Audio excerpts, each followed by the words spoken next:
네, 안녕하십니까. 스타프의 군맨입니다. 우리가 상한가 분석 매매를 하면 단타로만 생각을 하는데요. 실제 이러한 상한가 분석 매매를 하다 보면 상한가라고 하는 것은 항상 세력의 의도가 아주 극명하게 드러난다고 이야기를 했었죠. 차트에도 드러나고요.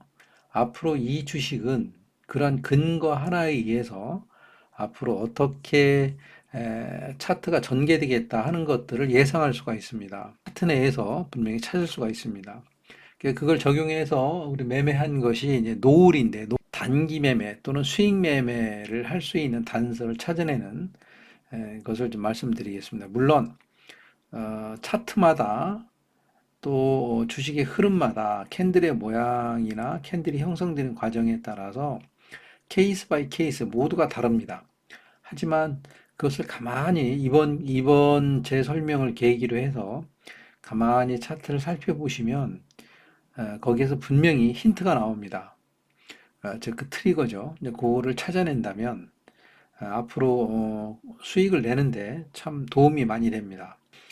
자, 10월 7일 날 현재 이 차트는 이제 3분봉 차트입니다. 10월 7일 날 상한가가 발생을 했어요. 근데 저희는 상한가를 항상 나누죠. 어떤 형태냐.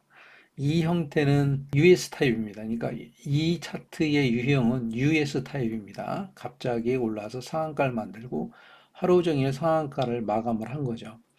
고로 거래량이 적을 수밖에 없는 그런 타입이겠죠. 그러니까 급하게 세력이 주식을 끌어올려서 상한가를 만든 겁니다. 자, 그러니까 상한가를 급하게 만들었기 때문에 세력은 분명히 차트를 상승을 시켜서 높은 곳에서 매도를 하고 나와야 돼요. 근데 매도를 하는데 이 상한가를 만들 때 거래량이 얼마 안 됐으니 돈을 얼마 안 들였으니 사실 팔을 양도 얼마 안 됩니다. 그래서 항상 주의를 해야 된다라고 얘기를 했고요. 그래서 그 다음 날입니다. 그래서 그 다음 날 3분봉 첫 봉을 갖고 또 제가 항상 이야기를 하잖아요. 3분봉 첫 봉인데 거래량이 많은 음봉입니다. 그러니까 거래가 가능하다고 그랬습니다. US 타입 같은 경우는. 그래서 거래가 가능합니다. 거래가 가능하기 때문에, 거래가 가능하기 때문에 요 차트를 이제 보는 거죠. 보는데 음봉이 생기고 거래가 많이 터졌어요. 거래를 하려다 봤더니 주가가 이 고가를 과감하게 넘어서는 것도 아니고 계속 여기서 왔다 갔다 왔다 갔다 이렇게 주식이 움직여요. 그래서 이때는 거래 못 한다고 그랬습니다. 제가 왜 거래를 못 하냐면 여기서부터 여기까지 이렇게 횡보를 하게 되면 사실은 높은 지역이기 때문에 거의 이것이 몇 프로냐면 상한가로부터 17% 정도 높아져 있기 때문에 실제 한 47%, 50% 가까이 올라온 상태에서 횡보를 하면 아까도 말씀드린 것처럼 어, US 타입의 경우는 거래량이 얼마 안 되기 때문에 이만큼의 양으로도 충분히 상한가를 만든 세력이 팔아먹을 수 있는 양입니다. 이 양으로 봐서는. 그래서 거래를 못하는 상황입니다. 그러니까 뭉쳐져 있는 경우는 거래를 안 하는 것이 좋습니다. 방향성이 확정되고 난 다음에 이제 매매를 해야 되겠죠. 그러니까 이렇게 뭉쳐져 있는 경우는 이 뭉쳐져 있는 박스를 돌파를 하면 그때는 상승에 대한 신뢰성이 높은 거죠. 따라 붙어야 되겠죠. 그래서 기다리고 있습니다. 그랬더니 주가가 이렇게 내려왔죠.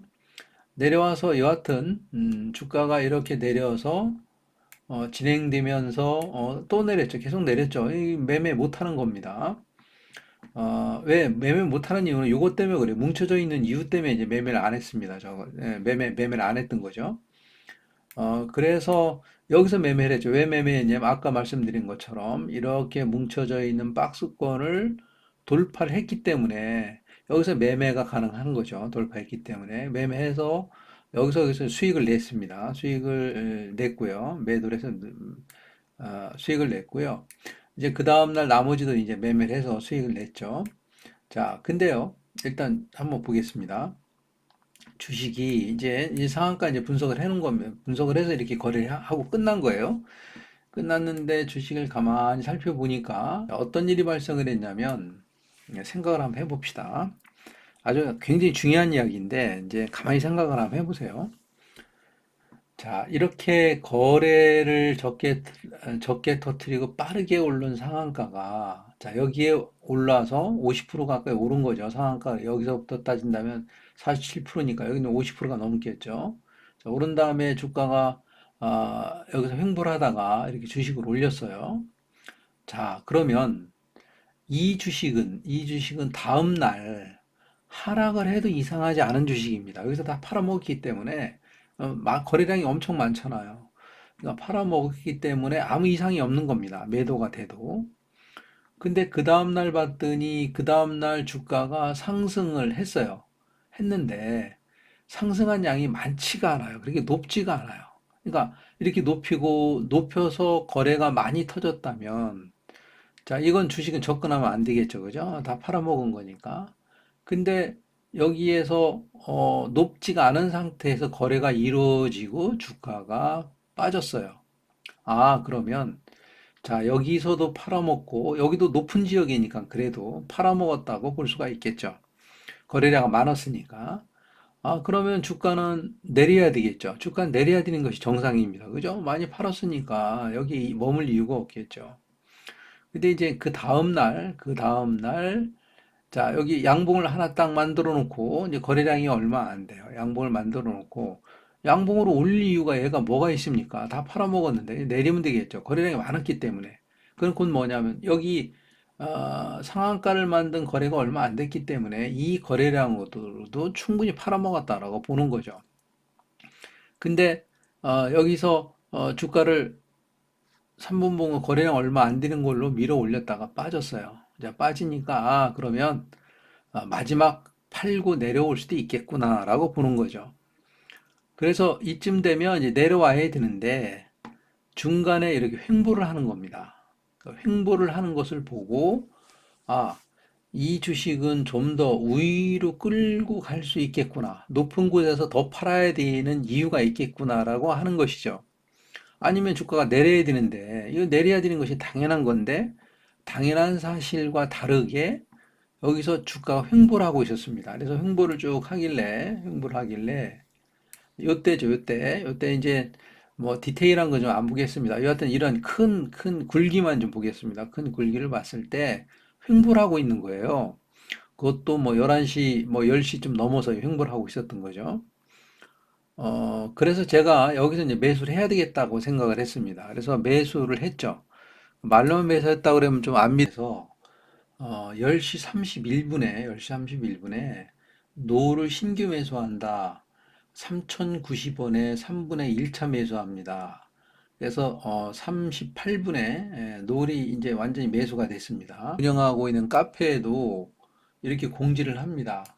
노을이 10월 11일이네요. 이제 작성일이 10월 11일이네. 이거 매수를 하고 난 다음에 그다음에 주가가 자, 하루가 지나고 그 다음 날 주가가 이렇게 올랐어요. 물론 우리는 여기서 판 이유가 오늘이 10월 14일입니다. 오늘 시장이 별로 안 좋았어요. 안 좋고 여기서 한번 올랐던 양봉이 있었기 때문에 여기서 다시 한번 오른다면 오르고 빠졌다가 올라갈 수도 있기 때문에 이제 우리는 여기서 이제 매도를 좀 했는데 실제 이제 여기서 갖고 있었으면 25%까지 오늘 올라갔었어요. 그러니까 얘는 앞으로 상승의 여력이 있었다라고 하는 그 트리거가 무엇이었냐면 바로 이 부분이었어요. 여기요. 여기가 이제 어떤 의미를 갖고 있냐면 다시 한번 풀어서 설명한다면 자, 상한가를 만든 세력은 무조건 상한가를 만든 이유는 높은 데서 팔려고 하는 거겠죠. 그래서 높은 데 올라왔어요. 올라와서 이만큼 거래가 됐는데 이건 다 팔았겠구나라고 판단할 수 있겠죠.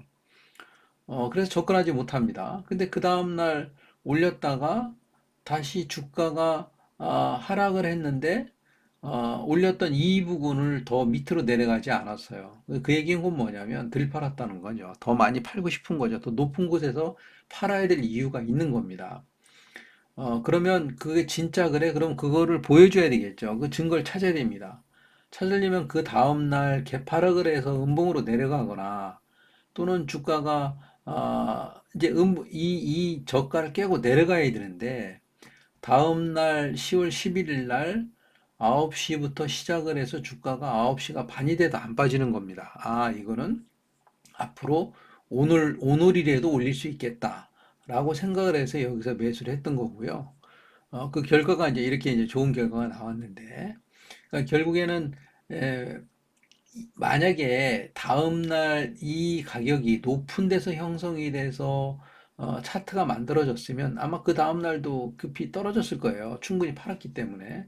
근데 그렇지 않은 이유가 바로 이제 그렇지 않게 움직였기 때문에 이렇게 상한가 분석 매매를 했더라도 우리가 앞으로 스윙할 수 있는 그런 트리거를 찾는 거죠. 이게 굉장히 메리트가 있는 겁니다. 그러니까 상한가 분석 매매가 되면 이런 것도 찾아낼 수 있는 거죠. 그러니까 상한가 분석 매매라 해서 단타가 아니라 실제 이런 경우가 사실 여러 개 있는데 제가 이제 케이스 바이 케이스로 이제 하나만 좀 이야기를 하고 있는데 가만히 살펴보면 이런 증거를 찾을 수가 있어요. 자, 그러면 만약에 여기서 매수를 했는데 이거 손절을 해야 되잖아요. 혹시 내가 분석한 것이 잘못되면 손절을 할 수 있어야 되는 거죠. 그죠? 손절할 수 있는 건 결국 뭐냐면 이렇게 만드는 그 다음날 만들어 놓은 요 저점을 종가로 훼손해서 그냥 내려가 버리면 그때 손절하겠다고 생각을 하고 과감하게 사는 겁니다. 그 손절선이 얼마 안 되잖아요. 그러니까 사야 되는 거죠. 그러니까 손절을 짧게 하고 수익은 크게 먹으니까 한번 매매해 볼 만한 거죠. 사실은 이렇게 만들어진 이유가 뭐냐면 사실은 이게 매물대예요, 매물대. 일봉에서 보면 매물대입니다. 제가 그전 영상에서도 설명드리고 있는데 매물대이기 때문에 이렇게 움직였던 거죠. 그러니까 매물을 받았으면 빠져야 되는데 빠지지 않았기 때문에 매물을 받고 한 번은 올렸다가 빼겠다라고 생각을 한 거죠. 그래서 스윙이 가능했던 겁니다. 바로 이런 이유로 노을은 이렇게 정리가 됐던 거고요. 그럼 노을 같은 경우는 이렇게 움직여서 이제 고가로 올라갔잖아요. 고가로 올라가서 거래량을 터뜨렸어요. 터뜨렸기 때문에 이게 세력이 매도냐, 아니면 높은 지역에서 매수냐 하는 것은 면밀히 따져봐야 되겠는데, 근데 제 생각에는 낮은 지역이기 때문에 이것도 일부는 매집이 됐다라고 봅니다. 그래서 앞으로 이 노을은 이평선이 지금 일봉상에 상당히 역별이 있습니다. 역별이 있기 때문에 바로는 상상 안 하더라도 이제 이평선이 정리가 쫙 돼서 예쁘게 모양을 만들면 5,250원까지는 무난하게 상승할 수 있으리라고 이제 예측을 하고 있습니다. 그러니까 이런 주식은 이제 기다려 봐야 되겠죠. 거래량이 많이 터졌으니까 그 다음 행보를 기다려 봐야 되겠죠. 그래서 얘네들이 움직이는 형태를 보고서 다음에 또 대응하면 될 것 같습니다. 이렇게 주식을 이제 다양한 각도에서 유연하게 생각을 하고 자꾸 생각을 하다 보면 이제 케이스 바이 케이스로 내 나름대로의 그러한 그 매매에 대한 트리거를 찾아내는 노하우가 생깁니다. 그래서 그에 맞춰서 매매를 해보시면 좀 큰 도움이 되리라 생각을 합니다. 컴퍼니 K는 사실은 손절을 했어요. 손절한 이유가 뭐냐면 우리 회원님들한테도 얘기했다가 손절을 좀 쳤는데 이게 A타입입니다. A타입으로 올라왔어요. A타입으로 올라왔다가 이제 거래가 많은 음봉이니까 매매가 가능하다고 그랬습니다. 그래서 이렇게 뭉쳐져 있는 건 매매 안 한다고 그랬죠.